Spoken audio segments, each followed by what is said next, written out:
Hi, boys and girls, it's Mrs. Botke. We are very excited for the month of February to celebrate Black History Month together. We're doing something very special this year. We are going to have different people from the Eastern Christian community read a book to you each day, and then your teachers will lead you in a discussion on how the characters in the book acted justly, loved mercy, and walked humbly with God. We're very excited for this opportunity to learn and grow together as we explore our spiritual theme and learn some great things from the books we'll read. Each person who reads the book will introduce themselves and say how they are connected to the Eastern Christian community, and then they'll read their story, and you'll have a great time discussing things together in class. So you know me, Mrs. Botke. I am your principal, and before I was the principal, I was also a teacher at Eastern Christian. I taught kindergarten and third grade, and then library and computers. I'm also a graduate of Eastern Christian from the class of 1986, and I have a son who graduated in 2016. And I am very excited to be reading this story to you, the story of Ruby Bridges. This is a true story about a very brave first grade girl and her experience of being the only Black girl in an all-white school. And I love this story because of the courage that she has and how she gets her strength and her courage from God. So this is the story of Ruby Bridges by Robert Coles, illustrated by George Ford.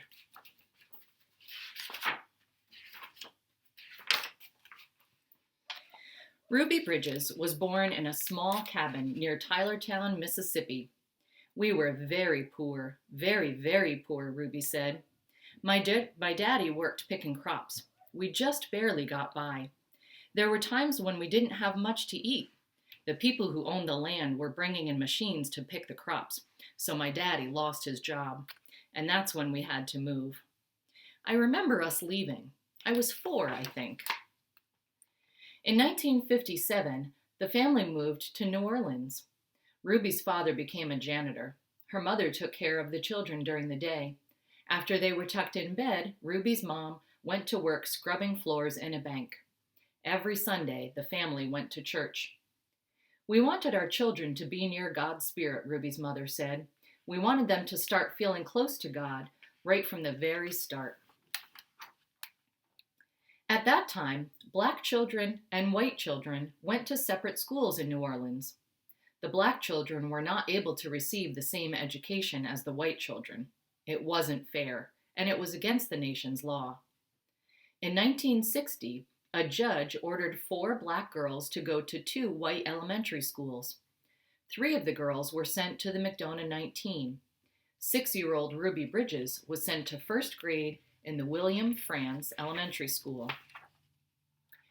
Ruby's parents were proud that their daughter had been chosen to take part in an important event in American history. They went to church. We sat there and prayed to God, Ruby's mother said, that we'd all be strong and we'd have courage and we'd get through any trouble. And Ruby would be a good girl, and she would hold her head up high and be a credit to her own people and a credit to all American people. We prayed long and we prayed hard. On Ruby's first day, a large crowd of angry white people gathered outside the Frantz Elementary School. The people carried signs that said they didn't want Black children in a white school. People called Ruby names. Some wanted to hurt her. The city and state police did not help Ruby. The President of the United States ordered federal marshals to walk with Ruby into the school building. The marshals carried guns. Every day, for weeks that turned into months, Ruby experienced that kind of school day. She walked to the Frantz school surrounded by marshals. Wearing a clean dress and a bow in her hair and carrying her lunch pail, Ruby walked slowly for the first few blocks. As Ruby approached the school, she saw a crowd of people marching up and down the street. Men and women and children shouted at her. They pushed toward her. The marshals kept them from Ruby by threatening to arrest them. Ruby would hurry through the crowd and not say a word. The white people in the neighborhood would not send their children to school. When Ruby got inside the building, she was all alone, except for her teacher, Mrs. Henry.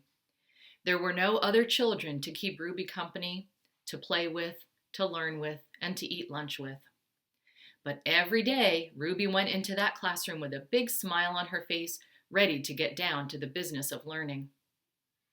She was polite and she worked well at her desk, Mrs. Henry said. She enjoyed her time there.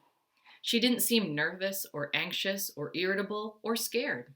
She seemed as normal and relaxed as any child I've ever taught. So Ruby began to learn how to read and write in an empty classroom in an empty building. Sometimes I'd look at her and wonder how she did it, said Mrs. Henry. How she went by those mobs and sat there all by herself and yet seemed so relaxed and comfortable. Mrs. Henry would question Ruby in order to find out if the girl really was nervous and afraid, even though she seemed so calm and confident. But Ruby kept saying she was doing fine. The teacher decided to wait and see if Ruby would keep on being so relaxed and hopeful, or if she'd gradually wear down, or even decide that she no longer wanted to go to school. Then one morning, something happened. Mrs. Henry stood by the window in her classroom, as she usually did, watching Ruby walk toward the school. Suddenly, Ruby stopped, right in front of the mob of howling and screaming people. She stood there facing all those men and women, and she seemed to be talking to them. Mrs. Henry saw Ruby's lips moving and wondered what Ruby could be saying. The crowd seemed ready to kill her. The marshals were frightened. They tried to persuade Ruby to move along. They tried to hurry her into the school, but Ruby wouldn't budge. Then Ruby stopped talking and walked into school. When she went into the classroom, Mrs. Henry asked her what happened.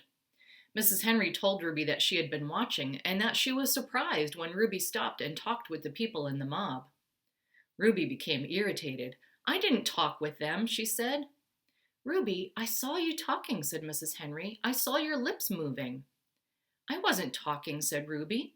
"I was praying. I was praying for them."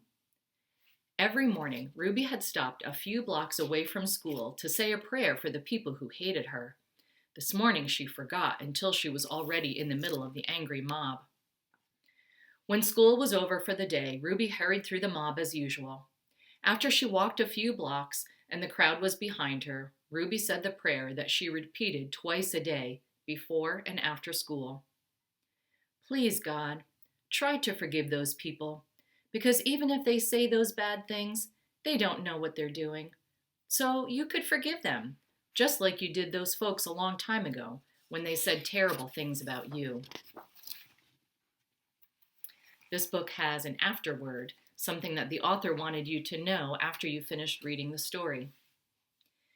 Later that year, 2 white boys joined Ruby at the Franz Elementary School. Their parents were tired of seeing the boys get into mischief around the house when they could have been in school and learning. The mob became very angry when the first white boys went back to school, but those boys were soon joined by other children. "We've been sitting back and letting our children get cheated out of an education because some people have tried to take the law into their own hands," one parent said. "It's time for us to fight for the side of the law and for our children's right to go to school and get their education." They all did get their education, Ruby and a growing number of boys and girls who went to school with her. By the time Ruby was in the 2nd grade, the mobs had given up their struggle to scare Ruby and defeat the federal judge's orders that New Orleans school be desegregated so that children of all races might be in the same classroom. Yet, year after year, Ruby went to the Franz school. She graduated from it and then went on to graduate from high school. Ruby Bridges is married to a building contractor and has 4 sons who attend school within the New Orleans public school system. Now a successful businesswoman, she has created the Ruby Bridges Educational Foundation for the purpose of increasing parental involvement in schools.